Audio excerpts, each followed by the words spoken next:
what's up, and welcome back to my channel. Now today I'm going to be giving a review for the graphic novel Batman the Black Mirror, which I have right here. Now this collects Detective Comics issues 871 to 881, and this is originally released back in I think 2010 to 2011. Now I must admit, this was a good read. I already had my eyes on reading this one for a long time, but I just took my time actually picking it up. But one of the things I thought was kind of interesting and kind of cool about this is you actually have Dick Grayson in the role of Batman, because Batman himself, because this is kind of after the events of Return of Bruce Wayne, where Batman was supposedly dead, but then he returned, but he doesn't beat Batman in this particular storyline. You have Dick Grayson, who actually is taking over the role, where Batman is off getting things, doing stuff like Batman Incorporated. So you have Dick Grayson in the role of Batman, and then he has to find out about this person, this villain that's actually selling weapons and accessories that belongs to the super criminals of Gotham. It's at one point the guy's actually selling the crowbar that the Joker had used to beat up Jason Todd, to beat Robin up to death. He's actually selling that crowbar at one point. So I thought that was kind of cool, interesting. And it still had the blood and supposed human tissue from when the Joker was beating Robin up. So I thought that was kind of cool. So that's one of the plot points that goes on in this particular storyline with Dick Grayson being Batman. And I thought it was awesome seeing him in the role of Batman. He seems pretty cool. He has a lot of technology, I think, from the Batman Incorporated, where he can shoot things out his fingers. This is stuff I didn't even know that he had.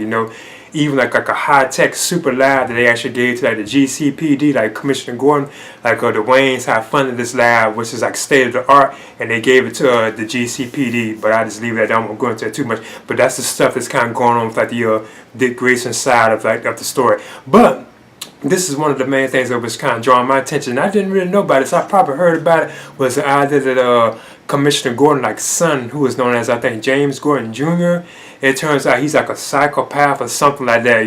They kind of suspect that he might be a killer and some with Barbara, Barbara Gordon, because she knows that's her brother, and she always kind of suspected that he might be a killer and so on. So all that was very interesting to me. It was kind of a shock too, because I didn't really know about Jim Gordon's son. I knew about his son from Batman Year One and so on, but I didn't really know about him really being there that much, because he's kind of faint. You don't really hear about him too much. So I was kind of surprised getting started the story arc with him. Then on top of that, you have Gordon dealing with cases from years ago, cold cases that he actually ended up solving. One in the story, he solved this one case that we got spoiler right there, known as I think the Peter Pan case. And this was a guy who was actually kidnapping kids from out their bedrooms. They never found out who was the killer. So Gordon is actually pursuing him throughout the story too as well. And that's one of the points in the story where actually it's very entertaining, because this is also written by Scott Snyder, so he did a good job on the writing. I did enjoy the story itself. Now it was a couple of slow points in the story, but it was still pretty awesome. Now the art was done by Jock Francesco Francavilla. I think that's how you pronounce it. And you had the other ones the colorists and letters and so on. Yeah, Jock did the collection cover to himself. But I thought this was a pretty awesome story. Like I say, it was pretty good and interesting getting to look at the actor that James Gordon, with Commissioner Gordon's son. He's actually older too.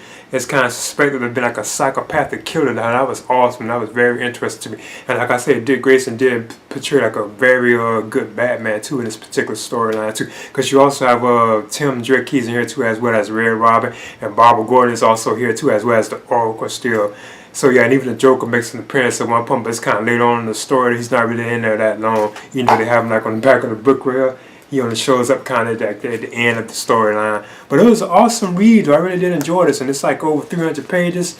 But yeah, that was one of the main things really kind of drew my attention to the story itself. The technology of it, because it's all from Batman Incorporated, the technology that they have. Because even Gordon himself at one point uses binoculars that are kind of high tech, So I think that was kind of cool to actually try to track down this killer known as the Peter Pan killer. But overall, it was a solid read. I really did enjoy it. So I'm giving Batman the Black Mirror, I'm giving this a B. A solid B. It was awesome. I would definitely recommend it. Like I said, Dick Grayson made a good Batman in the story. Now I must admit, I was kind of curious about who was portraying Nightwing and Bloodhaven. What did he do about that? But in the end, I'm giving this just a solid B. Please leave a comment and subscribe too as well.